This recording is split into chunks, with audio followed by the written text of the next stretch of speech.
Hi friends, welcome back to my channel Academy of Sciencia. और heredity और evolution के chapter में हमने एम्ब्रियोलॉजिकल एविडेंस कंप्लीट कर लिया था कल। और आज हमारा जो पॉइंट है वो है Darwin's theory of natural selection. Darwin's theory of natural selection. So let's study. Charles Darwin had collected innumerable specimens of plant and animal and depending upon the observation of this specimen, Charles Darwin ने क्या किया कि plant और animal के जो specimens थे, innumerable specimens को क्या किया, कलेक्शन किया और उसका ऑब्जर्वेशन किया। He published the theory of natural selection which preaches the survival of fittest। और ऑब्जर्वेशन करने के बाद उसने एक थ्योरी पब्लिश की डार्विन ने। उस थ्योरी का नाम था natural selection theory. Okay, so which preaches the survival of fittest. इस थ्योरी में बताया गया था कि जो भी स्पेसिमेंस है प्लांट्स और एनिमल, वो कब सर्वाइव करते हैं फिटली, अगर इन्वायरमेंटल कंडीशन में अगर वो एडजस्ट कर पाए। अगर इन्वायरमेंटल कंडीशन में, कौन सी environmental condition, changing environmental condition में अगर वो फिट रह पाए, सर्वाइव कर पाए, तो वो सर्वाइव होते हैं, वरना वो डेप्रेस हो जाते हैं। तो इस तरह से वो द सर्वाइवल ऑफ फिटेस्ट के बारे में उसने बताया। किसने? डार्विन ने। For this purpose Darwin had published a book titled origin of species. और इस बात को, नेचुरल सिलेक्शन के प्रोसेस को और सर्वाइवल ऑफ फिटेस्ट को बताने के लिए Darwin had published a book. Darwin ने एक बुक पब्लिश की जिसका नाम था ओरिजिन ऑफ स्पेसीज। नेम क्या था? Origin of species. While explaining the concept, Darwin says that all the organisms reproduce prolifically। कि है कि नहीं? डार्विन ने थ्योरी एक्सप्लेन करने के टाइम बताया कि जितने भी ऑर्गेनिज्म हैं वो किस तरह से रिप्रोड्यूस होते हैं, prolifically. All the organism compete with each other in a life threatening manner। और दुनिया में, मतलब ऑन द अर्थ जितने भी ऑर्गेनिजम्स प्रेजेंट हैं वो एक दूसरे के साथ कॉम्पीट होते हैं। अब कॉम्पीट का मतलब क्या होता है कि कंपटीशन। फॉर एग्जांपल एक ग्रुप ले लीजिए एनिमल्स का, लाइक डॉग है, कैट्स है, या फिर हम जो कहेंगे जो भी कोई भी, या फिर पैरोट्स से समझ लीजिए। तो अब ये डॉग है, तो इनके लिए जो फूड लगता है, एयर लगता है, इन्वायरमेंट लगता है, तो ये एक दूसरे से क्या करेंगे, कंपटीशन करेंगे डॉग्स। किसके लिए? फूड के लिए, एयर के लिए, वाटर के लिए। तो जिन डॉग्स को अगर फूड, एयर, वाटर, इन्वायरमेंट में की हर चीज़ अगर प्रॉपरली मिल गई तो वो सर्वाइव करते हैं। और जिन डॉग्स को नहीं मिल पाती है, उनकी नीड पूरी नहीं हो पाती है, वो क्या हो जाते हैं, डिप्रेस हो जाते हैं। ठीक है, तो all the organisms are compete with each other in a life threatening manner. तो लाइफ में है कि नहीं, क्या होता है कि वो ऑल ऑर्गेनिजम्स एक दूसरे से कंपटीशन करते हैं, और जो सर्वाइव कर पाता है वो सर्वाइव रहता है, और जो नहीं कर पाता है वो डिप्रेस हो जाता है। तो in this competition only those organism sustain which show the modification essential for winning the competition. तो इस कंपटीशन में क्या होता है कि जो ऑर्गेनिज्म कंपटीशन में हिस्सा लेते हैं, पार्टिसिपेट करते हैं, या कंपटीशन के साथ साथ अगर वो चेंजिंग इन्वायरमेंट के साथ लाइव रहने की क्या करते हैं, ट्राई करते हैं, कोशिश करते हैं, तो वो क्या करते हैं, उनको मॉडिफिकेशंस करना पड़ता है। यानी कि अगर इन्वायरमेंट चेंज हो रहा है तो उसके साथ साथ एनिमल्स खुद क्या होते हैं, मॉडिफाइव होते हैं। अगर वो खुद से मॉडिफाइव होते हैं और अपने कंपटीशन को विन करते हैं तो उसे हम तो वो क्या होते हैं, सर्वाइव होते हैं। Otherwise they will not survive. So only those organisms sustain which show the modification essential for winning the competition. Okay, however, beside this, natural selection also plays important role because natural select only those organisms which are fit to life and the rest purchased। यानी कि ये competition में organism के nature का भी क्या है, बहुत ज़्यादा रोल है, क्योंकि नेचर सिर्फ उस ऑर्गेनिजम्स को ही अलाउ करेगा सेलेक्ट करेगा जो ऑर्गेनिज्म क्या है फिट टू लाइफ, यानी कि ज़िंदा रहने के लिए फिट होने चाहिए, इनके अंदर कैपेसिटी होनी चाहिए, कैपेबिलिटी होनी चाहिए, मॉडिफिकेशन होना चाहिए, इवोल्यूशन होने की कैपेसिटी होनी चाहिए, तो वो लाइफ करते हैं। वरना otherwise the rest perish means, फिर वो अगर वो लाइफ होने की कैपेसिटी ना हो, फिट रहने की कैपेसिटी ना हो, तो नेचर भी उसको क्या करता है, बर्बाद कर देता है। क्या कर देता है? बर्बाद कर देता है, पेरिश कर देता है। Sustaining and selected organisms can perform reproduction and thereby give rise to the new species. तो जो ऑर्गेनिज्म सस्टेन हो जाते हैं, सेलेक्ट हो जाते हैं लाइव रहने के लिए, लाइव रहने के लिए फिट होते हैं, वही ऑर्गेनिज्म क्या करते हैं? रिप्रोडक्शन करते हैं। क्या कहते हैं? रिप्रोडक्शन करते हैं, और रिप्रोडक्शन की वजह से फिर न्यू स्पीसीज क्या होती है? फॉर्म होती है with their own specific character. और जो न्यू जनरेशन फॉर्म होती है वो क्या होती है? ओल्ड जनरेशन के स्पेसिफिक कैरेक्टर के साथ फॉर्म होती है। Darwin's theory of natural selection give rise to new species with their own specific character. Darwin's theory of natural selection was widely accepted it for long duration. और Darwin की इस theory को बड़े पैमाने पर क्या किया गया? एक्सेप्ट किया गया, कबूल किया गया। However some objections were raised against the theory, लेकिन इसके साथ साथ कुछ ऑब्जेक्शन, कुछ खामियां भी डार्विन की थ्योरी में निकाले गई। Some of the main objections are, तो इसमें से कुछ ऑब्जेक्शंस हमारे पास यहाँ पे क्या है? दिए हुए हैं। ओके, देखिए ऑब्जेक्शंस क्या थे। ऑब्जेक्शन जो फर्स्ट था, वो फर्स्ट ऑब्जेक्शन ऐसा था कि natural selection is not the only factor responsible for evolution, कि ज़रूरी नहीं है कि इवोल्यूशन के लिए हर बार नेचुरल सिलेक्शन ही रिस्पॉन्सिबल हो, जिम्मेदार हो। दूसरे फैक्टर भी हो सकते हैं। ओके, हो सकता है कि जो ऑर्गेनिज्म हो वो वीक हो, इस वजह से है कि नहीं, वो क्या हो गए हो? डेप्रिश हो गए हो। सो और रिस्पॉन्सिबल नेचुरल सिलेक्शन के लिए हमेशा इवोल्यूशन ही रिस्पॉन्सिबल नहीं है। Darwin and did not mention any explanation about useful and useless modification. Darwin ने ये तो बता दिया कि नेचुरल सिलेक्शन में क्या होता है, अगर ऑर्गेनिज्म लाइव होते हैं, लाइव टू फिट होते हैं या फिट टू लाइव होते हैं, कि ज़िंदा रहने के लिए वो कैपेबल होते हैं, तो उनके अंदर मॉडिफिकेशन होनी चाहिए। क्या होनी चाहिए? मॉडिफिकेशन होनी चाहिए। लेकिन मॉडिफिकेशन यूजलेस है या यूज़फुल है या यूजलेस नहीं है, यूजलेस है या यूजफुल है, इस बारे में डार्विन ने कोई एक्सप्लेनेशन नहीं दी। नेक्स्ट जो पॉइंट है वो, there is no explanation about slow changes and abrupt changes. Darwin ने ये तो बताया कि मॉडिफिकेशन होता है, लेकिन ये मॉडिफिकेशन स्लो वाला है या अब्रप्ट यानी कि फास्ट होने वाला है, ये इस बारे में भी डार्विन ने नहीं बताया। So irrespective of all this objections, Darwin's work on evolution has been milestone. और इस तरह से इस ऑब्जेक्शंस के साथ डार्विन का वर्क क्या है? अभी लाइफ है। सो अभी हम साइंटिस्ट के बारे में क्या करते हैं, चार्ल्स डार्विन का इंट्रोडक्शन थोड़ा पढ़ लेते हैं। चार्ल्स रोबोट डार्विन 1809 में बर्थ हुआ, 1882 में डेथ हुई।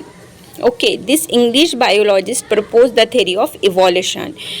चार्ल्स ने क्या प्रपोज की थी? थ्योरी ऑफ इवोल्यूशन प्रपोज की थी। He showed that all the species of living organisms have been gradually evolved over the period of thousands of years from the common ancestor. इन्होंने बताया था कि जो भी organisms evolve हुए हैं वो thousands of year पहले से, यानी कि जो एशियंट ancestors ऑलरेडी थे, कॉमन एंसेस्टर थे, उनसे ही सारे ऑर्गेनिजम्स क्या होते गए हैं? इवॉल्व होते गए हैं। He propose that principle of natural selection is responsible for this evolution. और इनका मानना था कि जो भी न्यू ऑर्गेनिज्म पुराने ऑर्गेनिजम्स या उनके कॉमन एंसेस्टर से इवॉल्व हुए हैं, उसके रिस्पॉन्सिबल को है, उसका रिस्पॉन्सिबल कौन है? इवोल्यूशन है। उसके बाद नेक्स्ट थ्योरी की तरफ हम बढ़ते हैं। नेक्स्ट थ्योरी का नाम है हमारा लेमार्किज्म। ठीक है, लेमार्किज्म क्या कौन है? जीन बैप्टिस्ट लेमार्क इनका पूरा नाम है। इन्होंने क्या किया था? इन्होंने भी प्रपोज किया था morphological changes occurring in living organism are responsible for evolution.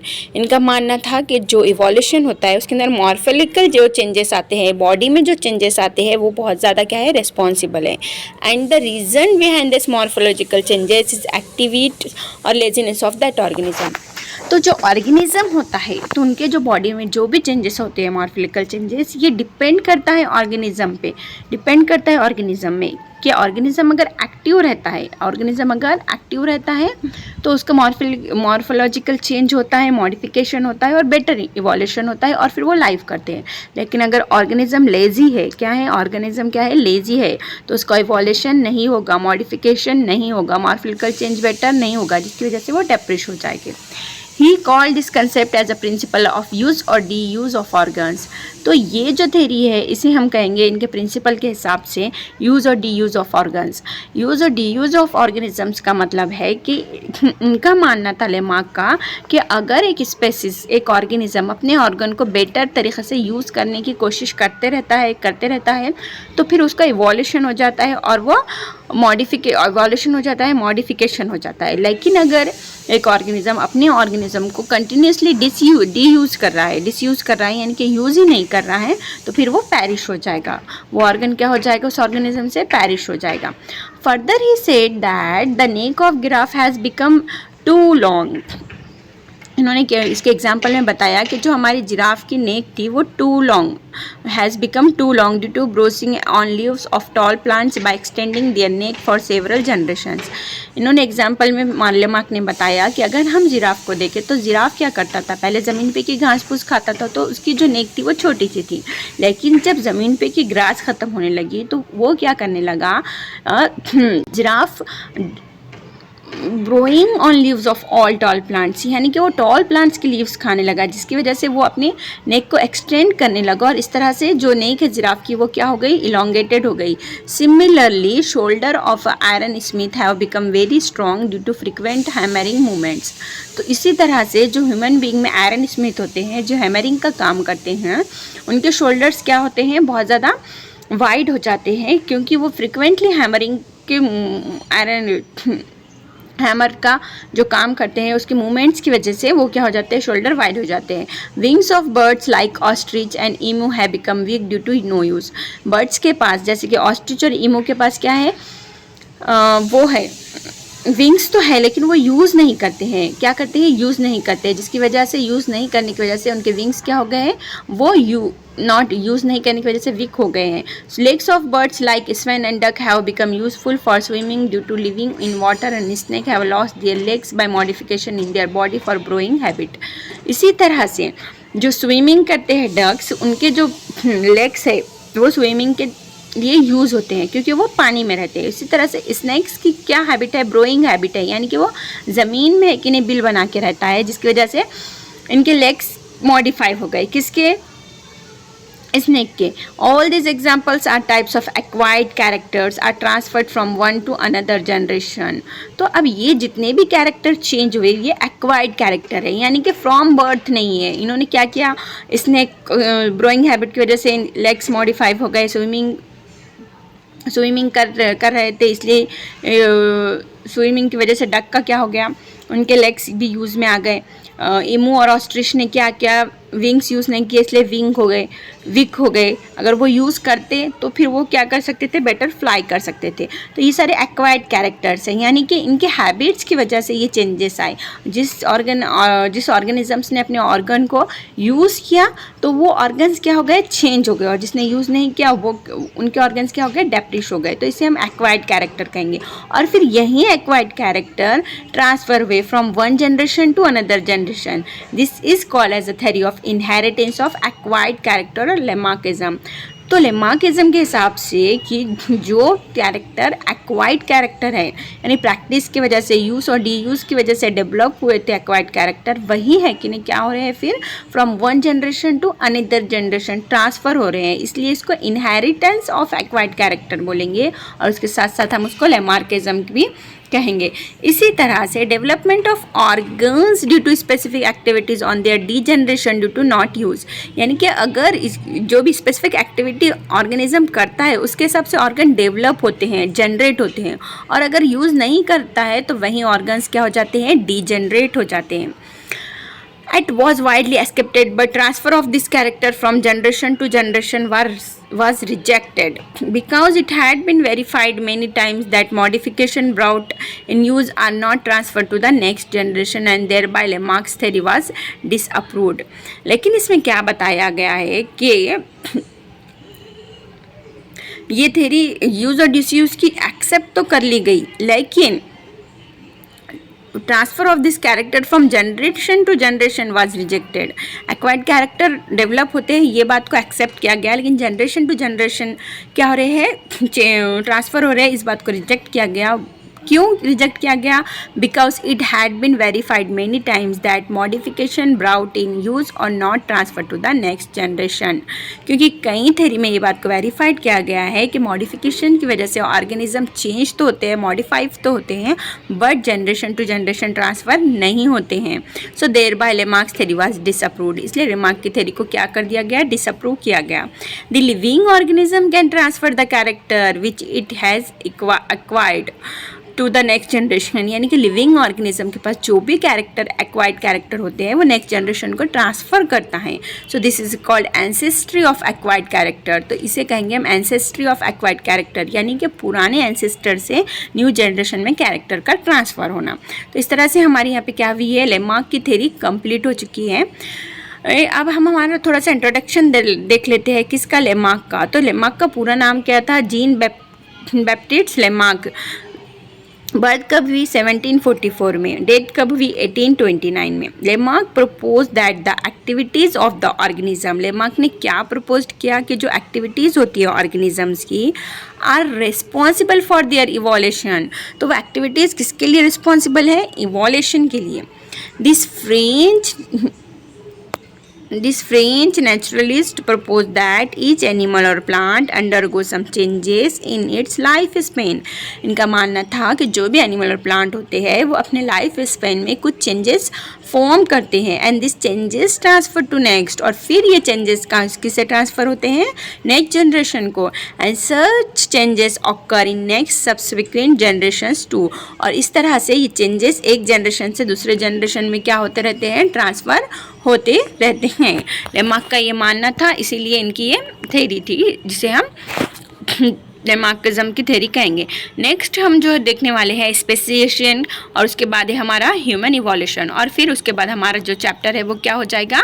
Complete हो जाएगा। सो प्लीज़ बने रहिए मेरे चैनल एकेडमी ऑफ साइंसिया के साथ, and please like share and subscribe to my channel. जब तक के लिए बाय बाय।